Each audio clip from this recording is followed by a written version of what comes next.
Assalamualaikum warahmatullahi wabarakatuh. Halo guys, balik lagi sama gua Torik Muhammad Arkatalah dari kelas 12 MIPA 4 kalau kalian lupa. Dan kali ini kita bakal ditemani oleh salah satu rekan saya.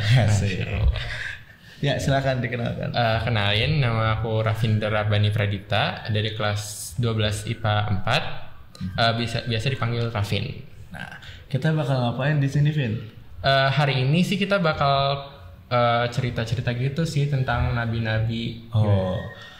Jadi kita bakal menceritakan kepada kalian tentang kisah-kisah nabi yang jarang diketahui oleh orang, dan kita bakal ngeliat nih apa aja hikmah yang bisa kita petik dari kisah-kisah tersebut gitu. Yes. Ya, mau duluan? Kamu aja duluan. Ya udah. Kisah pertama. Kita bakal meneladani kisah Nabi Sam'un Al-Ghazi alaihissalam. Nah, pernah dengar gak tuh namanya? Baru pernah pertama kali ini aku dengar. Pertama kali, oke. Jadi secara singkat aja, Nabi Sam'un ini adalah salah satu nabi yang dikaruniai oleh Allah Subhanahu Wa Taala dengan mukjizat yang mempunyai kekuatan yang sangat luar biasa gitu. Bahkan dia bisa menghancurkan pilar istana sampai kayak hancur lebur gitu. Jadi kayak super power gitu ya, kayak ada superhero gitu. Kayak Superman zaman itu lah. Gitu. Tapi gak ada yang itu spoiler ntar. Oke, kita mulai dari kisahnya. Diceritakan dalam kitab Mukasyafatul Qulub karya Imam Al-Ghazali. Jadi pas malam bulan Ramadan itu Nabi Muhammad SAW lagi ngumpul nih sama para sahabatnya kan. Nah, tiba-tiba seorang sahabat Nabi ngelihat Nabi kok tiba-tiba tersenyum gitu kan. Kalau kita aneh ya ngeliatnya ada orang tersenyum tiba-tiba. Nah, ditanyainlah sama Nabi, sama sahabat Nabinya gitu ya.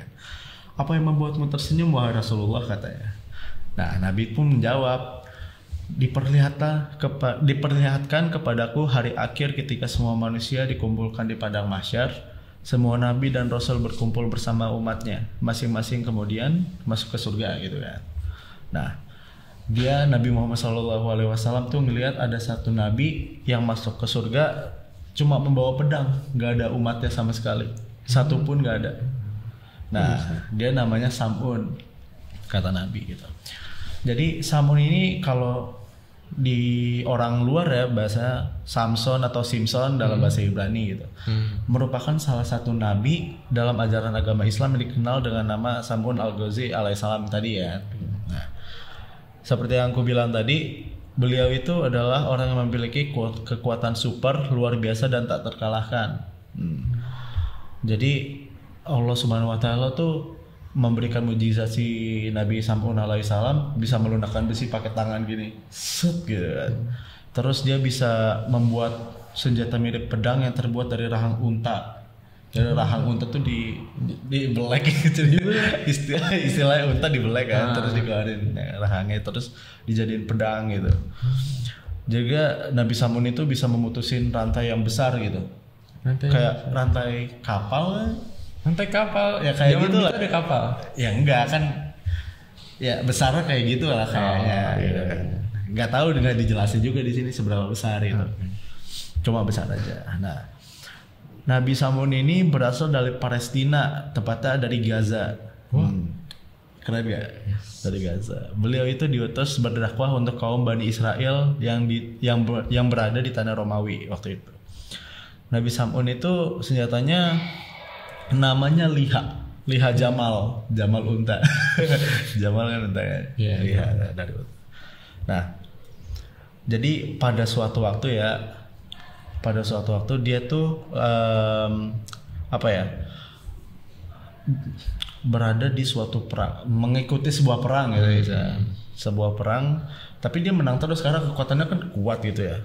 Nah, karena dia selalu menang tuh, Raja Israel pakai cara-cara licik buat ngalahin si Nabi Sam'un ini gitu. Salah satunya si raja ini mengadakan sayembara, siapa aja yang berhasil mengikat dan membawa Nabi Sam'un ke hadapannya ke istana, maka akan diberikan imbalan emas dan permata yang sangat banyak. Nah, kemudian yang liciknya lagi tuh Raja Israel ini ngomong ke memanipulasi lah istilahnya si istrinya Nabi Samun ini, katanya kayak gini, wahai istri Samun, apakah kamu mencintai suamimu? Kata si raja. Sang istri menjawab, ya, tentu saja ya mulia, gitu. Kemudian raja nanya lagi, kamu tahu kan bahwa suamimu itu membuat kita semua ketakutan? Tentu, kata istri, tentu saya tahu, gitu kan ya mulia. Terus si raja nanya lagi, maukah kamu menaklukkan suamimu dan membawanya ke istana? Nanti akan kuberikan emas dan perhiasan yang banyak, gitu kan. Oh ya setuju, gitu Nabi Samun. Nah setelah kemudian si istrinya pakai cara licik juga sebenarnya. Ke Samunnya, ke Nabi Samun. Nah Nabi Samun pas lagi tidur diikatlah sama si istrinya, gitu kan. Pas tidur terus diikat, dibawa ke istana, gitu. Pas bangun, wahai istriku, kenapa engkau mengikat tubuhku, gitu kan. Kaget, gitu. Aku hanya mencoba seberapa kuatkah dirimu, kata si istrinya, gitu ya. Nah kemudian ya Nabi Samun kan kuat ya, langsung putus dong talinya. Ya. Nah terus dicoba lagi sama istrinya, gitu kan. Wahai suamiku, apakah gerangan yang bisa mengalahkanmu, katanya, gitu kan.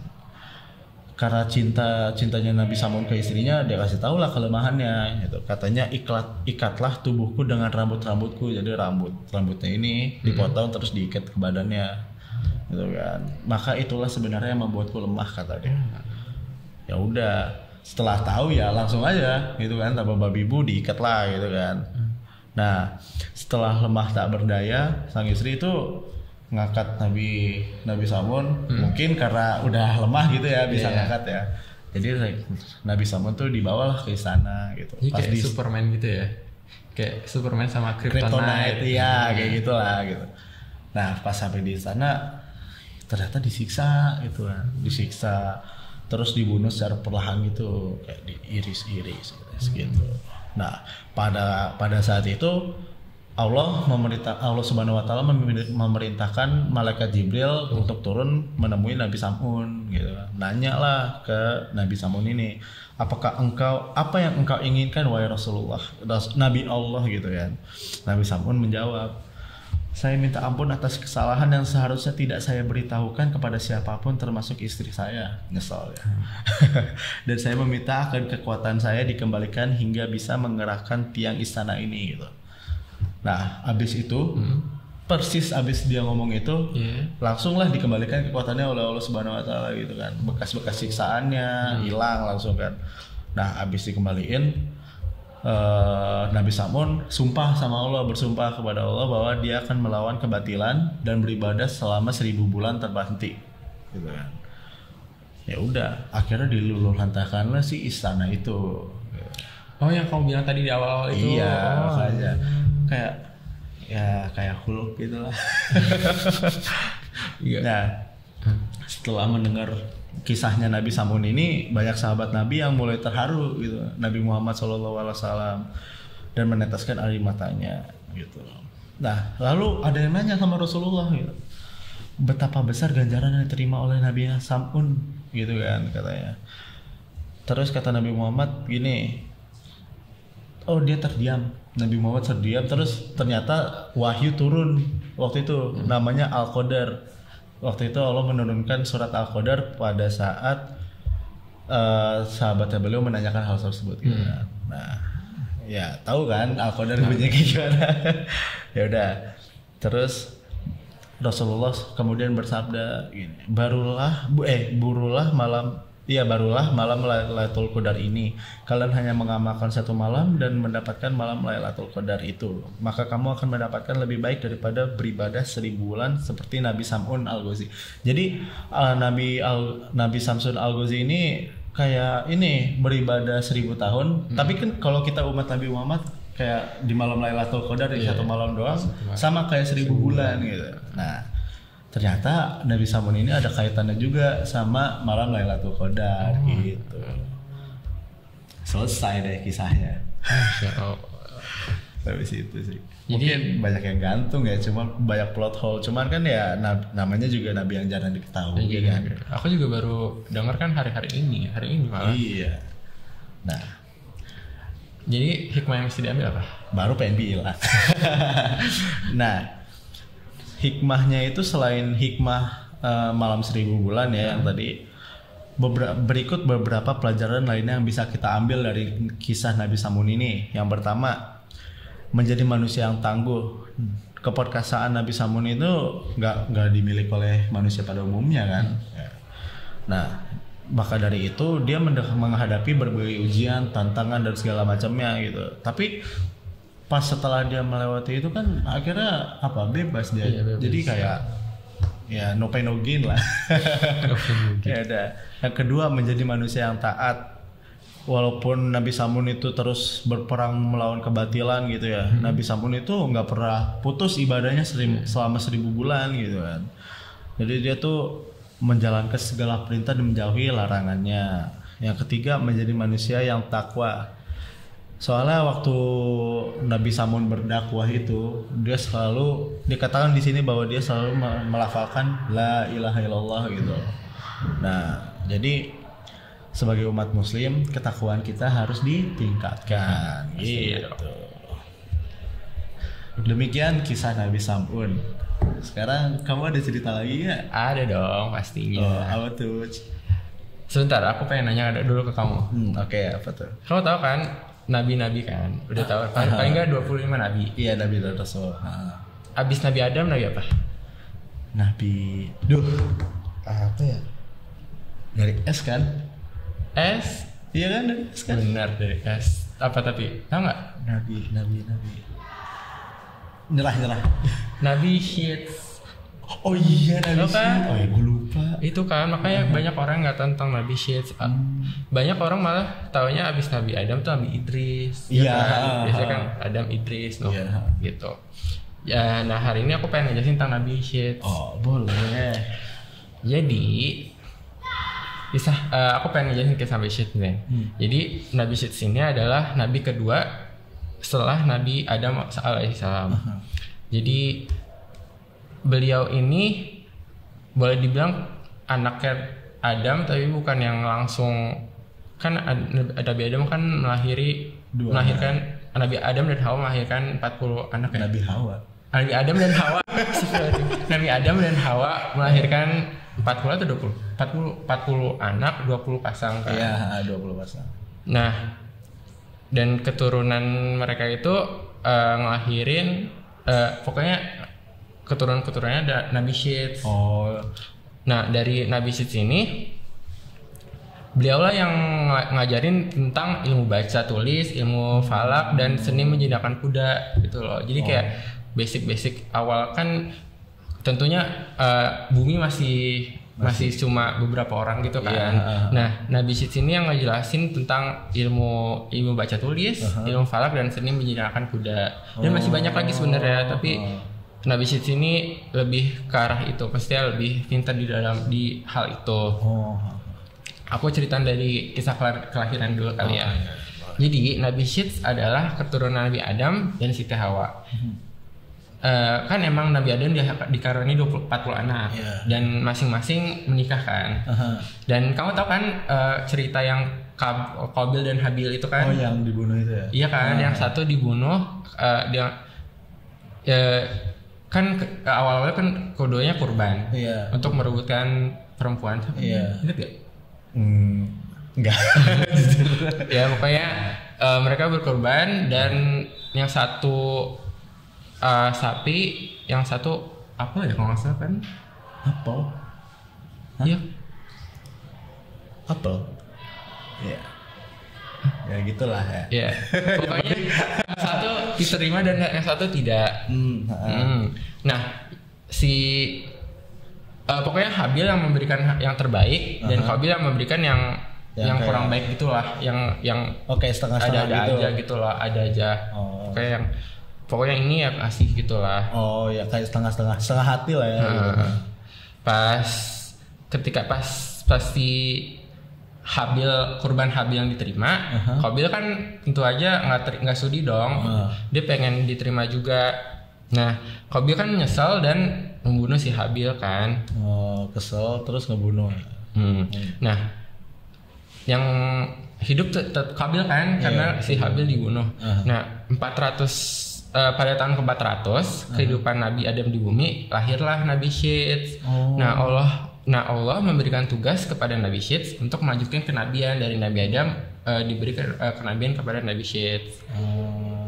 Oke. Lalu ayahnya Nabi Adam mengingatkan Nabi Syeds untuk menjaga kerahasiaan tugas tersebut. Jadi nggak boleh kasih ke siapa-siapa. Jadi waktu itu Nabi Adam masih hidup gitu. Iya, Nabi Adam masih hidup. Nah, tentu aja menurut kamu gara-gara apa? Biar nggak ada iri dengki lagi. Siapa yang iri dengki? Nah, ada orang.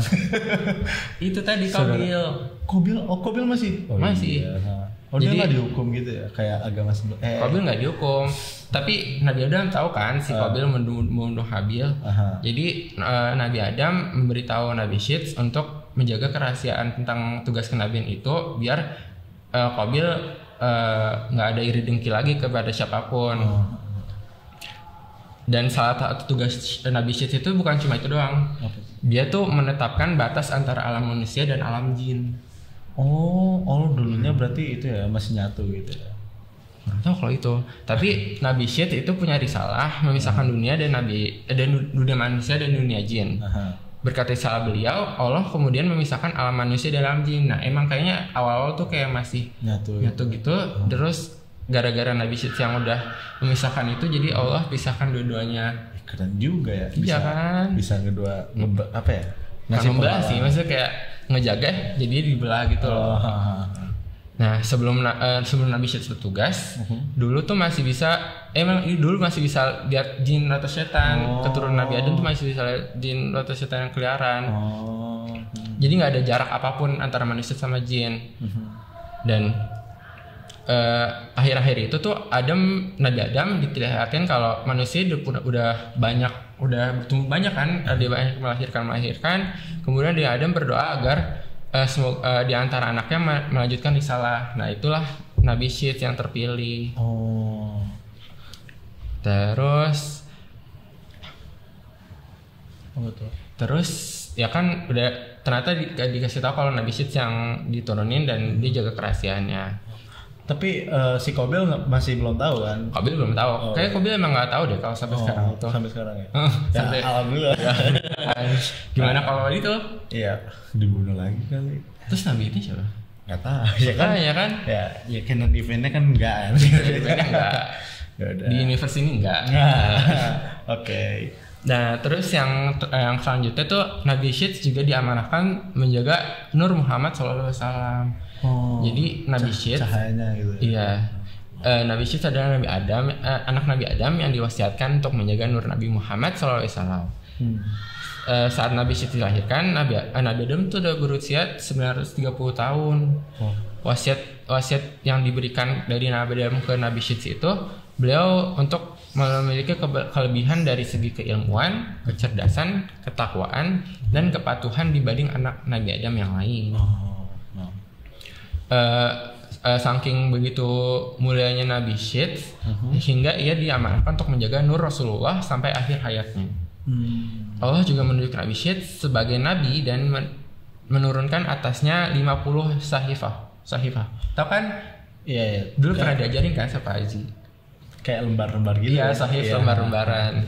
Yang di dalamnya terdapat dalil-dalil hukum, sunnah, fardu, serta syariat-syariat dan batasan hukum Allah. Nabi Syeds selain menjaga nur Rasulullah itu, Nabi Syeds juga diberi apa ya, kelebihan gitu kan. Kalau Nabi Samsun kan kelebihannya fisika kan, tubuhnya kuat, kekar. Sedangkan Nabi Syeds ini lebih ke arah ilmu-ilmunya gitu loh, bukan ilmu perang gitu, tapi ilmu fikih, bukan ilmu fikih, ya ilmu fikih gitulah. Ilmu apa ya? Yang tadi aku jelasin? Kayak ya ada lah 4 poin. Ya kan, yang penjinakan kuda, terus ilmu falak, ilmu baca tulis. Nah, iya itu. 3 deh, bukan 4. Masih banyak lagi sebenarnya, bukan itu aja. Jadi ya hikmah yang bisa diambil nih. Ya Amanah ya. Maksudnya bisa ngejaga rahasia. Iya. Soalnya kebayang nggak sih kalau misalkan Kalau dia bocor kayak ember kan. Kalau Nabi Samsun gimana? Duh, iya ya. Kalau Nabi Samsun Pasti pada akhirnya kesebar walaupun dia nggak ngomong sama Nabi kan. Ada si Qabil itu kan tetap bakal pasti kesebar kan. iya bakal kedengar sama Qabilnya juga sih. Iya. Cepat atau lambat kalau Jadi, dia bocor. hikmah manusia Nabi itu ngejaga rahasia nggak sih? Ngejaga rahasia yang kita miliki, maksudnya rahasia kita ataupun rahasia orang lain yang diceritakan ke kita. Keren sih. Iya kan? Yang bukan itu doang, bukan yang dari rahasia itu juga dari yang menjaga dunia jin dan manusia yang bisa akhirnya memisahkan mereka berdua kan dunia itu kan. Itu kayak cerita fantasi banget. Iya sih. kan? Tapi keren sih. Tapi keren. Udah gitu. Udah selesai. Oke. Kita jam berapa sih nih? Udah jam segini. Iya. Udah 20 menit. Iya, 20 menit. Wow. 20 menit kita ngomong. Ternyata dalam 20 menit itu kita bisa belajar banyak hal ya tentang cerita-cerita. Baru dua nabi. Baru 2 nabi loh, guys. Gimana ya? Seru sih ceritanya. Seru banget. Kalau mungkin nanti lain hari bisa kali cerita yang lain. Boleh kalau masih ada Nabi Ayub. Berarti ini kita bakal jadiin series, guys. Iya, siapa tahu. Series. Ya, adalah namanya ntar kita pikirin. Mungkin nanti ada di judulnya. Nabi, kisah Nabi atau apa gitu. Ya. Oke guys, mungkin sekian aja dari kami tim Pororo. Hari ini kami mengucapkan alhamdulillahirobbilalamin. Terima kasih atas perhatian kalian. Wassalamualaikum warahmatullahi wabarakatuh. Saya Rafindra. Saya Torik. Ingin pamit undur diri. Wassalamualaikum. Udah tadi. Dia kan mau pamit undur diri. Oh iya.